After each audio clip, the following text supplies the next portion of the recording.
Oi gente, tudo bem com vocês? Bem-vindos ao Remodelado à Luz da Bíblia e no vídeo de hoje nós vamos falar sobre a desobediência. É um tema muito atual e é um tema que é de extrema importância para a nossa vida espiritual, porque é por causa dele que nós pecamos contra o Senhor. Porque a desobediência nada mais é do que nós fazermos algo que o Senhor já tinha nos proibido. Fazer algo em rebeldia, se rebelando contra a vontade do Senhor, contra os mandamentos do Senhor. Mas antes, vamos começar?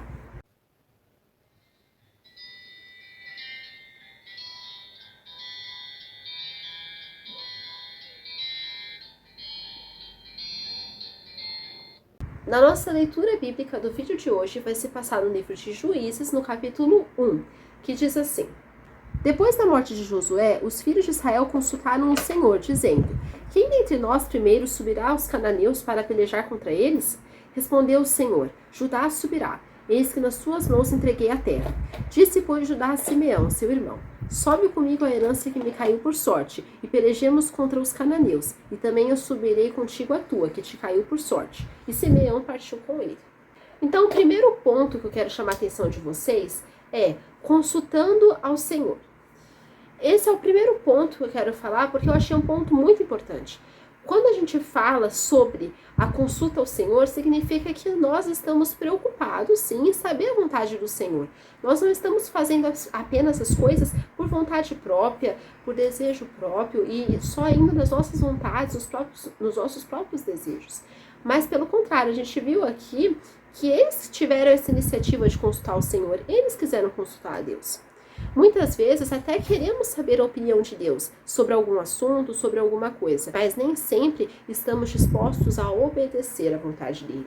A gente viu isso, né? Se consulta ao Senhor quando o versículo diz: Depois da morte de Josué, os filhos de Israel consultaram o Senhor, dizendo: Quem dentre nós primeiro subirá aos cananeus para pelejar contra eles? Então a gente já vê que até esse cenário. Aqui, Josué já havia morrido. Então, era Moisés, aquela pessoa que já está ali fazendo esse governo com o povo ali. E depois, quando Moisés ele morre, vem Josué. E depois que Josué morre, o povo, eles ficam ali pensando: o que a gente faz agora? Né? O que a gente conquista primeiro? Mas eles tiveram uma boa iniciativa, que era consultar o Senhor. Mas não basta só apenas consultarmos ao Senhor para querer sabermos a opinião dele. Mas é uma junção entre consultar a Deus, saber a vontade de Deus e obedecer à vontade de Deus. Um segundo ponto também é a ordem do Senhor. E a gente vê isso no versículo 2, que diz assim: Respondeu o Senhor: Judá subirá, eis que nas suas mãos entreguei a terra.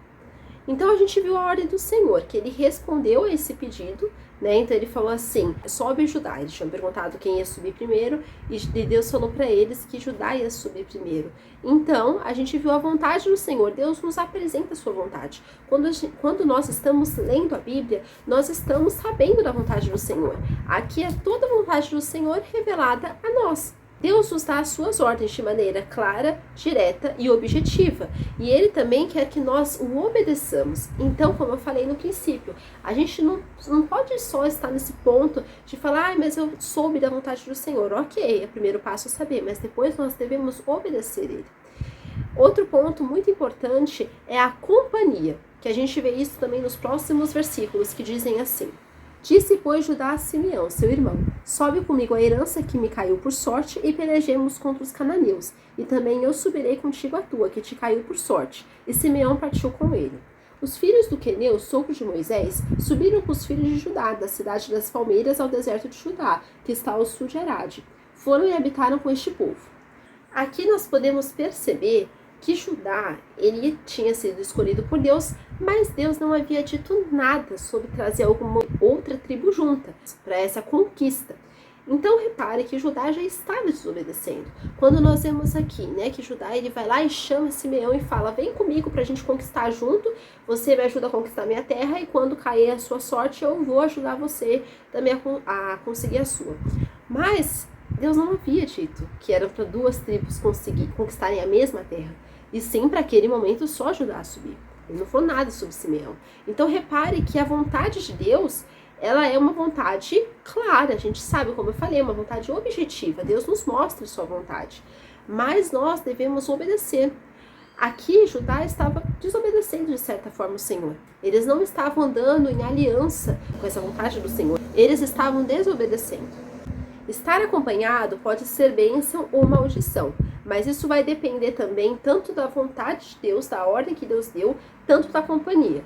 Porque, por exemplo, se fosse uma outra tribo, uma tribo que estivesse ali em pecado, e eles quisessem subir juntos para conquistar, aquilo não iria ser bom, porque com certeza aquela outra tribo iria vir com outras estratégias, iria vir ali com outro jeito, e aquilo não ia dar certo.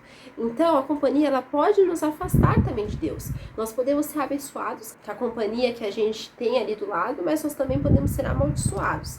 E isso vai depender muito. Então, nós precisamos entender a vontade de Deus. Nós precisamos entender aquilo que Deus quer para nós e obedecer. Nós também vemos um ponto muito importante, a habitação. Nós percebemos isso nesse mesmo versículo, quando diz: os filhos do Queneu, sogro de Moisés, subiram com os filhos de Judá, da cidade das palmeiras ao deserto de Judá, que está ao sul de Arade. Foram e habitaram com este povo. E que estava Simeão, mas também estava os filhos do sogro de Moisés. Então a gente começa a perceber mais gente entrando nessa guerra. Cada vez mais gente se filiando. E nem sempre isso é algo bom. Os filhos do sogro de Moisés e a tribo de Judá habitavam juntos daqueles antigos habitantes daquela região. Então aqui a gente já percebe um problema. Não podemos permitir que o pecado tenha espaço em nós. Não podemos permitir que haja mistura na nossa vida espiritual. Não podemos permitir que haja mácula, que haja uma mistura de valores. Ou é de Deus ou não é. Aqui, como eu falei, quanto mais gente junta, mais confusão também fica. Porque imagina, numa guerra, um quer fazer uma coisa, o outro quer fazer outra, um acha que deve primeiro atacar, o outro acha que primeiro deve defender, o outro acha que deve estar em X lugares para a guerra acontecer, o outro acha que não, que tem que estar no outro lugar. Então a gente percebe como é difícil, né, estar em sociedade, como é difícil estar no mesmo lugar. E vemos aqui também que os hábitos, a mente e o coração de um homem já é complexo. Agora imagina vários homens trabalhando juntos, entendeu? Vários corações, várias mentes, várias formas de pensar trabalhando juntos. E isso muitas vezes é um empecilho, isso muitas vezes vira uma maldição.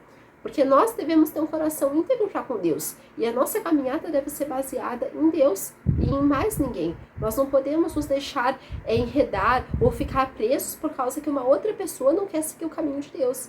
A caminhada com o Senhor é unicista. Então nós precisamos seguir muito isso. Nós precisamos decidir que nós vamos caminhar com Deus. Com amigo, sem amigo, com familiar, sem familiar, com companhia, sem companhia. A nossa caminhada é com Deus, o nosso compromisso é com Deus. Porque ninguém vai chegar no céu e falar assim, olha, eu trouxe outro de lambuja. Não.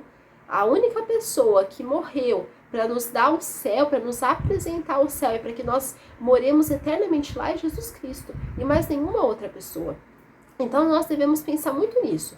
Essa questão da companhia. Essa questão, será que estamos andando com as pessoas certas? Será que nesse momento não é tempo de andar sozinho? Ou então será que neste momento não é tempo de andar com pessoas que realmente estão ali no mesmo objetivo, no mesmo foco de agradar a Deus? Outro ponto também muito importante que se passa nos próximos versículos é as conquistas. E vamos ver o que os próximos versículos dizem a esse respeito. Foi-se, pois, Judá com Simeão, seu irmão, e feriram os cananeus que habitavam em Cefade, e totalmente a destruíram, por isso lhe chamaram Orma. Tomou ainda Judá a Gaza, a Asquelon e a Ecrom, com seus respectivos territórios. Esteve o Senhor com Judá, e este despovoou as montanhas, porém não expulsou os moradores do vale, porquanto tinham carros de ferro. É muito importante nós termos conquistas, é muito legal a gente ter vitórias, é muito bacana conquistarmos novos territórios, mas nós devemos ter em mente que as conquistas não podem tomar um lugar muito grande dentro de nós, e a ponto de nós esquecermos de Deus, a ponto de nós começarmos a ter uma certa liberdade para querermos desobedecer às ordens do Senhor. Aqui a gente percebeu que eles estavam conquistando, conseguiram vários carros, conseguiram ali vários territórios, conseguiram ferir aquela cidade. Mas nem sempre aquilo é uma grande bênção só. Tem coisas que começam como uma bênção, mas terminam como uma maldição. Então é muito bom a época das conquistas, mas não podemos nos esquecer de Deus e nem começarmos a desobedecermos a Ele nesse período.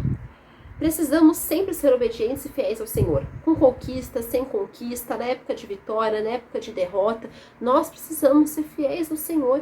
Então, se nós estivermos aliançados com o Senhor, nós vamos ser vitoriosos. E como nós podemos pensar também, essa vitória não é só uma vitória financeira, não é só uma vitória na saúde, mas essa vitória significa uma vitória espiritual, uma vitória sobre o inimigo Satanás espiritualmente, e não apenas uma vitória humana. Nós também podemos perceber mais pontos muito importantes que se encontram nos próximos versículos, que dizem assim: Esteve o Senhor com Judá, e este despovoou as montanhas, porém não expulsou os moradores do vale, porquanto tinham carros de ferro. Nós podemos perceber aqui a presença do Senhor. Então repare que mesmo eles errando até em algumas coisas, e mais pra frente vamos ver outros erros que eles cometeram, outras desobediências, nós podemos perceber que o Senhor estava com eles, e é o Senhor que dava a vitória para eles. Mas nós podemos perceber aqui que a vitória, ela vem de Deus. A vitória não é essa vitória humana, simplesmente, sabe? De sair por cima. Não. A vitória verdadeira vem do Senhor Jesus, porque Ele mesmo fala que Ele venceu o mundo. E nós vamos vencer também. Se nós estamos com Jesus, nós vamos vencer o mundo, nós vamos vencer esse sistema corrupto, esse sistema mundano, esse sistema diabólico. Mas se nós estamos afastados do Senhor Jesus, não tem outra opção. Muito pelo contrário, estaremos andando em direção à destruição desse mundo e à destruição das nossas almas. Então, repare que a presença do Senhor, ela é fundamental na batalha, ela é fundamental na guerra espiritual, porque sem a presença do Senhor não há como ter êxito, e é Ele que nos fortalece. Existe uma promessa bíblica que o Messias iria ser chamado de Emanuel, que significa Deus conosco, ou seja, Deus habitando em nosso meio. Então o Senhor está conosco, e Ele sempre provou isso. A gente vê até no Antigo Testamento o Senhor estando com aquele povo na batalha, na guerra, na peleja e dando a vitória. E Deus está conosco também, nos fortalecendo para nós vencermos o diabo, vencemos a carne, vencemos o mundo, vencemos todas as ciladas malignas. Também percebemos um ponto muito importante, o início da desobediência. Nós percebemos isso porque aqui houve uma obediência pela metade. E obediência pela metade significa desobediência. Se vocês separarem nesses versículos que dizem assim: Porém não expulsou os moradores do vale, porquanto tinham carros de ferro. Percebemos aqui que aquele povo não cumpriu a ordem do Senhor do jeitinho que o Senhor tinha falado. Eles não expulsaram os moradores. E por mais que os outros moradores tivessem carros de ferro, carros de ouro, carros de bronze, carros de prata, isso não importa. O que importa é que se eles tivessem pedido a intercessão do Senhor, se eles tivessem pedido ali que o Senhor fosse à frente deles, os fortalecessem e revestissem eles na batalha, eles teriam ganhado. Não importa quantos cavalos estavam do lado do estrangeiro, não importa quantas armas de guerra, quantas espadas, quantos soldados das outras nações tivessem. Se aquele povo tivesse verdadeiramente clamado ao Senhor, eles iriam ter saído daquela vencedores. Eles não iriam ter retrocedido. Porque a gente viu aqui que eles conseguiram aquele território. Eles feriram a cidade, mas eles não expulsaram seus moradores. E Deus não queria que houvesse essa mistura, Deus não queria que houvesse essa aliança entre o antigo povo daquelas terras e o povo de Israel. Percebemos aqui essa obediência pela metade, essa obediência parcial. Não podemos nos enganar achando que obediência pela metade é obediência. Pelo contrário, obediência pela metade é desobediência. Precisamos ser fiéis e obedientes integralmente ao Senhor. Tanto na frente das pessoas, tanto sozinhos, nós precisamos ser obedientes ao Senhor. Outro motivo que nós vemos aqui é essa desculpa. É esse motivo que fez eles não expulsarem aqueles moradores. Então a gente viu aqui que eles usaram, né, falaram que eles tinham carros de ferro.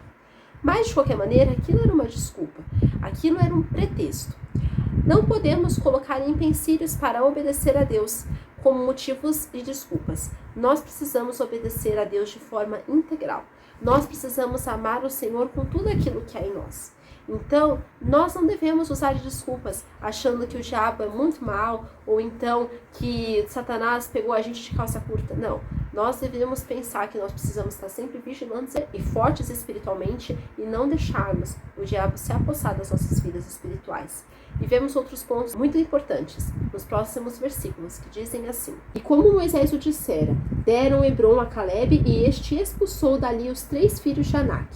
Nós vemos aqui um exemplo de obediência, que era Caleb. Nós vimos aqui que esses 3 filhos de Anak, nós vimos na Bíblia, que eles são filhos de gigantes. Então aqueles homens eram gigantes. Esses filhos de Anak, os Anakins, eles eram homens gigantes. E repare que Caleb, que já era um homem até velho, né? Porque a gente viu ali, Josué já havia morrido. Com certeza Caleb tinha até mais do que seus 80 anos. Porque quando Josué era vivo, ele falou que tinha 80. Quando eles foram espiões, eles tinham 40, depois 80, quando Josué divide a terra. E agora, para essa postagem, ele tinha muito mais de 80. Então a gente percebe que mesmo esse homem, estando tão velho humanamente, ele ainda expulsou os Anakins. Ele ainda lutou com os gigantes. Então nós percebemos aqui que ele cumpriu as ordens do Senhor. Ele foi um exemplo para aquele povo. Vemos aqui o exemplo que Caleb deu com sua obediência, tomando posse e desapossando aqueles antigos moradores daquela terra, os filhos de Anak. Precisamos obedecer e assim seremos exemplos para as outras pessoas. Somente quando nós obedecemos integralmente as palavras do Senhor, e isso muitas vezes quando ninguém está olhando, nós somos exemplos. Quando a gente vê José, por exemplo, quando a esposa de Potifar tenta se deitar ali com ele, faz aquelas ofertas, ele fala não. E ali provavelmente não tinha ninguém olhando, não tinha uma outra pessoa ali como testemunha, mas o Senhor estava vendo. E ali ele foi até injustamente levado para a cadeia, porque ele negava todas as ofertas daquela mulher, mas nós percebemos o tamanho daquela fidelidade de José. Esse exemplo de obediência que Caleb deu, que nós venhamos ser exemplos nessa geração também, que nós não venhamos retroceder, pelo contrário, que nós conquistamos a nossa vida espiritual para Deus, para a honra e para a glória de Deus, que nós venhamos estar fortes e fiéis a Deus espiritualmente e não fazemos negociações com o diabo. Fiquem com Deus. Deus abençoe a vida de vocês. Tchau!